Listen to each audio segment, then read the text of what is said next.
A Igreja do Diabo. Capítulo 1. De uma ideia mirífica. Conta um velho manuscrito beneditino que o diabo, em certo dia, teve a ideia de fundar uma igreja. Embora os seus lucros fossem contínuos e grandes, sentia-se humilhado com o papel avulso que exercia desde séculos, sem organização, sem regras, sem cânones, sem ritual, sem nada. Vivia, por assim dizer, dos remanescentes divinos, dos descuidos e obséquios humanos. Nada fixo, nada regular. Por que não teria ele a sua igreja? Uma igreja do diabo era o meio eficaz de combater as outras religiões, e destruí-las de uma vez. Vá, pois. Uma igreja, concluiu ele. Escritura contra escritura, breviário contra breviário. Terei a minha missa, com vinho e pão à farta, as minhas prédicas, bulas, novenas. E todo demais aparelho eclesiástico. O meu credo será o núcleo universal dos espíritos. Minha igreja é uma tenda de Abraão. E depois, enquanto as outras religiões se combatem e se dividem, a minha igreja será única. Não acharei diante de mim, nem Maomé, nem Lutero. Há muitos modos de afirmar, há só um de negar tudo. Dizendo isto, o diabo sacudiu a cabeça e estendeu os braços, com um gesto magnífico e varonil. Em seguida, lembrou-se de ir ter com Deus para comunicar-lhe a ideia. E desafiá-lo, levantou os olhos, acesos de ódio, ásperos de vingança, e disse consigo: Vamos, é tempo. E rápido, batendo as asas, com tal estrondo que abalou todas as províncias do abismo, arrancou da sombra para o infinito azul. Capítulo 2. Entre Deus e o Diabo. Deus recolhia um ancião, quando o diabo chegou ao céu. Os serafins que engrinaldavam o recém-chegado, detiveram-se logo, e o diabo deixou-se estar à entrada com os olhos no Senhor. Que me queres tu? Perguntou este. Não venho pelo vosso servo Fausto, respondeu o diabo rindo, mas por todos os Faustos do século e dos séculos. Explica-te. Senhor, a explicação é fácil, mas permiti que vos diga.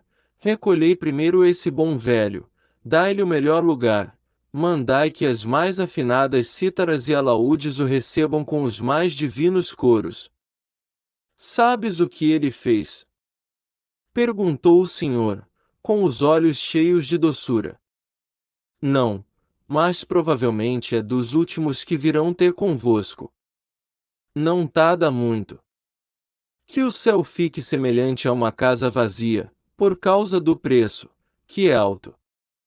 Vou edificar uma hospedaria barata, em duas palavras, vou fundar uma igreja.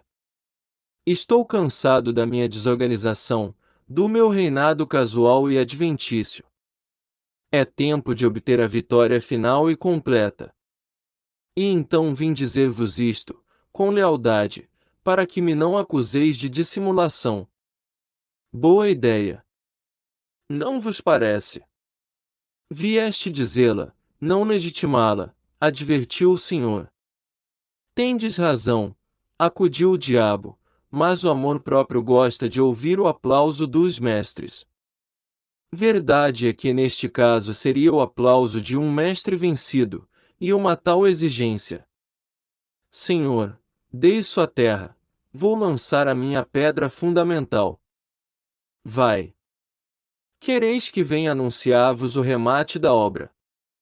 Não é preciso, basta que me digas desde já por que motivo, cansado há tanto da tua desorganização, só agora pensaste em fundar uma igreja. O diabo sorriu com certo ar de escárnio e triunfo. Tinha alguma ideia cruel no espírito, algum reparo picante no alforje de memória, qualquer coisa que, nesse breve instante de eternidade, o fazia crer superior ao próprio Deus.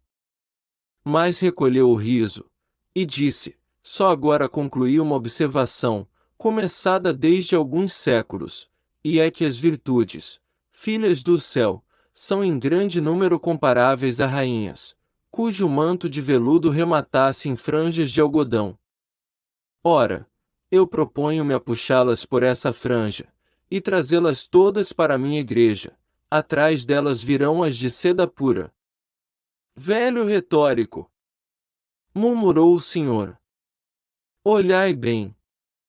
Muitos corpos que ajoelham aos vossos pés, nos templos do mundo. Trazem as anquinhas da sala e da rua, os rostos tingem-se do mesmo pó, os lenços cheiram aos mesmos cheiros, as pupilas centelham de curiosidade e devoção entre o livro santo e o bigode do pecado.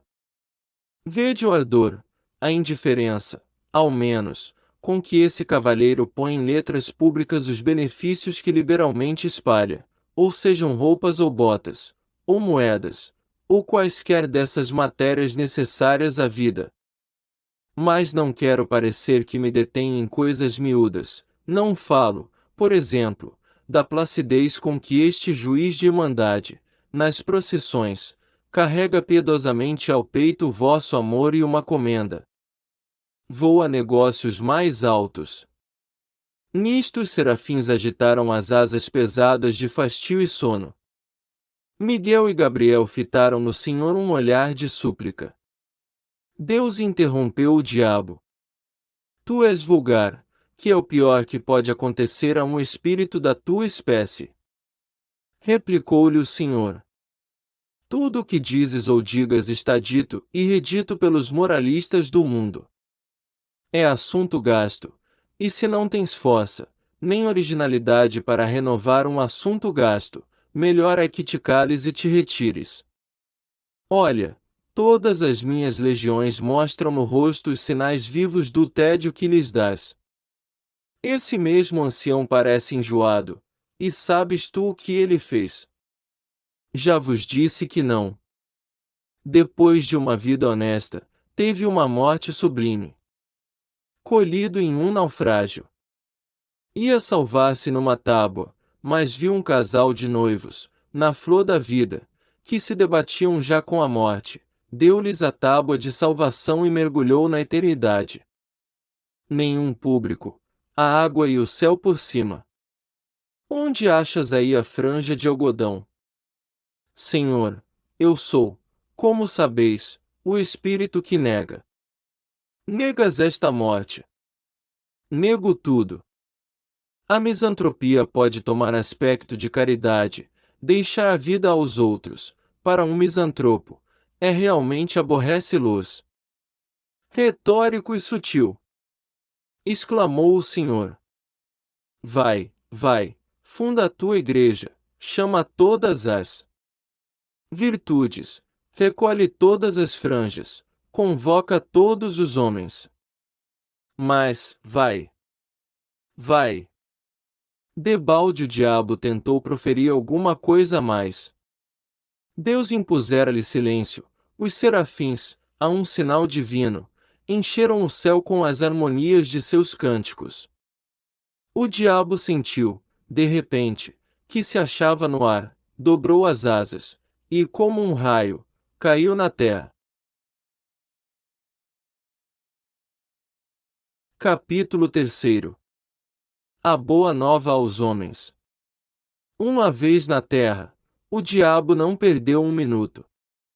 Deu-se pressa em enfiar a cogula beneditina, como hábito de boa fama, e entrou a espalhar uma doutrina nova e extraordinária, com uma voz que reboava nas entranhas do século.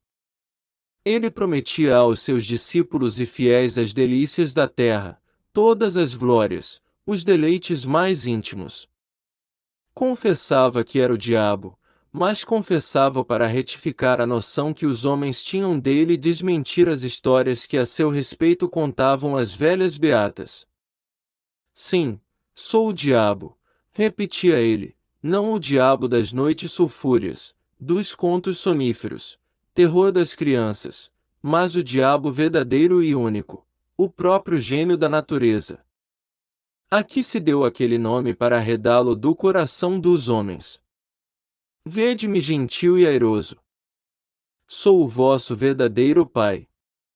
Vamos lá, tomai daquele nome, inventado para meu desdouro. Fazei dele um troféu e um lábaro, e eu vos darei tudo, tudo, tudo, tudo. Era assim que falava, a princípio, para excitar o entusiasmo, espertar os indiferentes, congregar, em suma, as multidões ao pé de si. E elas vieram, e logo que vieram, o diabo passou a definir a doutrina. A doutrina era que podia ser na boca de um espírito de negação. Isso quanto à substância, porque, acerca da forma, era umas vezes sutil, outras cínica e deslavada. Clamava ele que as virtudes aceitas deviam ser substituídas por outras, que eram as naturais e legítimas. A soberba, a luxúria, a preguiça foram reabilitadas, e assim também a avareza, que declarou não ser mais do que a mãe da economia, com a diferença que a mãe era robusta, e a filha uma esgalgada. A ira tinha a melhor defesa na existência de Homero, sem o furor de Aquiles, não haveria a Ilíada, musa, canta a cólera de Aquiles, filho de Peleu. O mesmo disse da gula, que produziu as melhores páginas de Rabelais, e muitos bons versos de Esope, virtude tão superior, que ninguém se lembra das batalhas de Luculo, mas das suas ceias, foi a gula que realmente o fez imortal. Mas, ainda pondo de lado essas razões de ordem literária ou histórica, para só mostrar o valor intrínseco daquela virtude, quem negaria que era muito melhor sentir na boca e no ventre os bons manjares, em grande cópia, do que os maus bocados, ou a saliva do jejum? Pela sua parte o diabo prometia substituir a vinha do Senhor, expressão metafórica, pela vinha do diabo, locução direta e verdadeira, pois não faltaria nunca aos seus com o fruto das mais belas cepas do mundo. Quanto à inveja, pregou friamente que era a virtude principal, origem de propriedades infinitas, virtude preciosa, que chegava a suprir todas as outras, e ao próprio talento. As turbas corriam atrás dele entusiasmadas. O diabo incutia-lhes, a grandes golpes de eloquência, toda a nova ordem de coisas, trocando a noção delas, fazendo amar as perversas e detestar as sãs. Nada mais curioso, por exemplo, do que a definição que ele dava da fraude. Chamava-lhe o braço esquerdo do homem, o braço direito era a força, e concluía: muitos homens são canhotos, eis tudo. Ora, ele não exigia que todos fossem canhotos, não era exclusivista. Que uns fossem canhotos, outros destros, aceitava a todos, menos os que não fossem nada. A demonstração, porém, mais rigorosa e profunda, foi a da venalidade. Um casuísta do tempo chegou a confessar que era um monumento de lógica. A venalidade, disse o diabo, era o exercício de um direito superior a todos os direitos. Se tu podes vender a tua casa, o teu boi, o teu sapato, o teu chapéu, coisas que são tuas por uma razão jurídica e legal, mas que, em todo caso, estão fora de ti, como é que não podes vender a tua opinião, o teu voto, a tua palavra, a tua fé, coisas que são mais do que tuas, porque são a tua própria consciência, isto é, tu mesmo. Negá-lo é cair no absurdo e no contraditório. Pois não há mulheres que vendem os cabelos. Não pode um homem vender uma parte do seu sangue para transfundi-lo a outro homem anêmico. E o sangue e os cabelos, partes físicas, terão um privilégio que se nega ao caráter, à porção moral do homem. Demonstrado assim o princípio, o diabo não se demorou em expor as vantagens de ordem temporal ou pecuniária.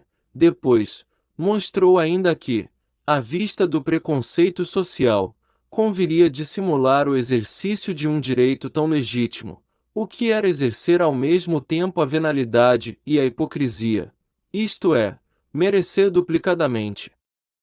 E descia, e subia, examinava tudo, retificava tudo. Está claro que combateu o perdão das injúrias e outras máximas de brandura e cordialidade.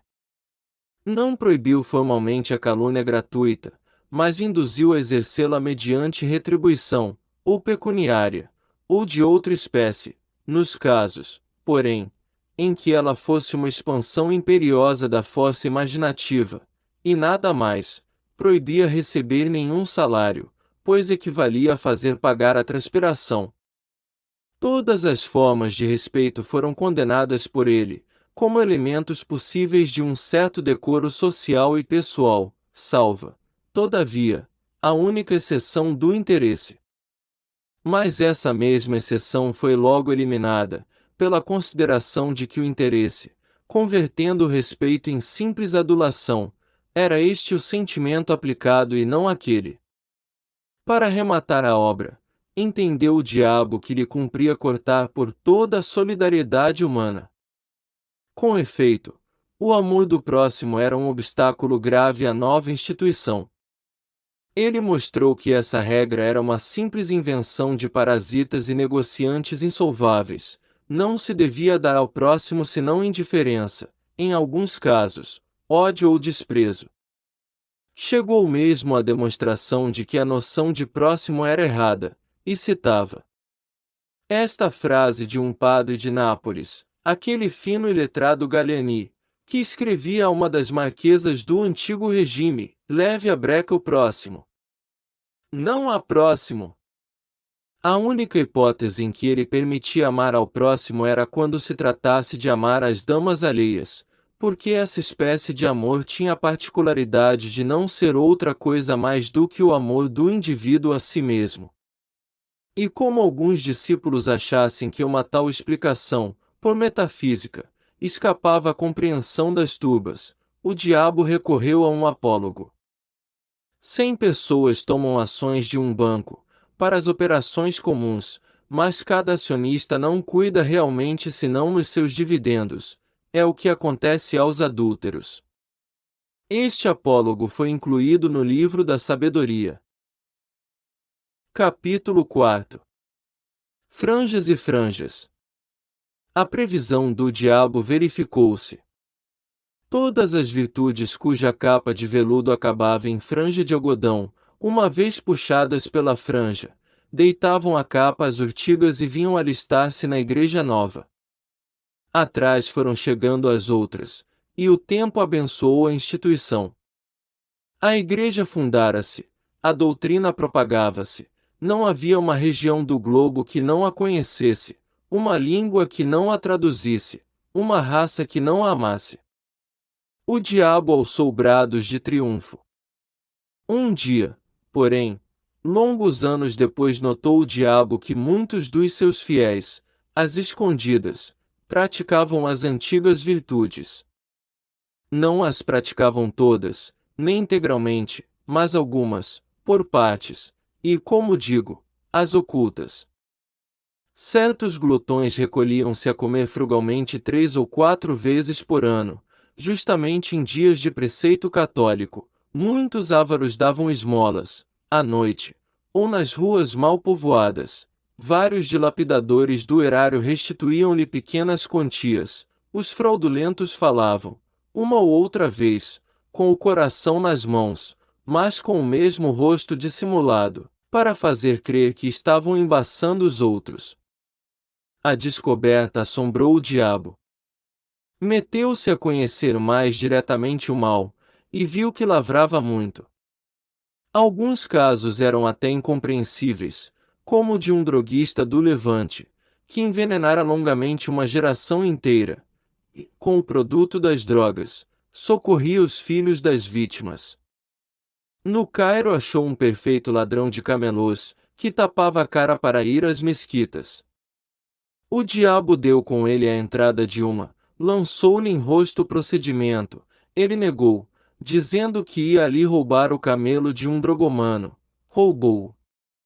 Com efeito, à vista do diabo e foi dá-lo de presente a um muezim, que rezou por ele a Alá. O manuscrito beneditino cita muitas outras descobertas extraordinárias, entre elas esta, que desorientou completamente o diabo. Um dos seus melhores apóstolos era um calabrês, varão de 50 anos, insigne falsificador de documentos, que possuía uma bela casa na campanha romana, telas, estátuas, biblioteca, etc.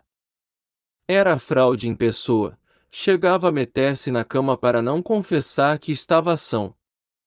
Pois esse homem, não só não furtava ao jogo, como ainda dava gratificações aos criados. Tendo angariado a amizade de um cônego, ia todas as semanas confessar-se com ele, numa capela solitária, e conquanto não lhe desvendasse nenhuma das suas ações secretas, benzia-se 2 vezes, ao ajoelhar-se, e ao levantar-se. O diabo mal pôde crer tamanha leivosia. Mas não havia que duvidar, o caso era verdadeiro. Não se deteve um instante. O pasmo não lhe deu tempo de refletir, comparar e concluir do espetáculo presente alguma coisa análoga ao passado. Voou de novo ao céu, trêmulo de raiva, ansioso de conhecer a causa secreta de tão singular fenômeno. Deus ouviu-o com infinita complacência, não o interrompeu, não o repreendeu, não triunfou, sequer, daquela agonia satânica. Pôs os olhos nele, e disse-lhe: Que queres tu, meu pobre diabo? As capas de algodão têm agora franjas de seda. Como as de veludo tiveram franjas de algodão. Que queres tu? É a eterna contradição humana.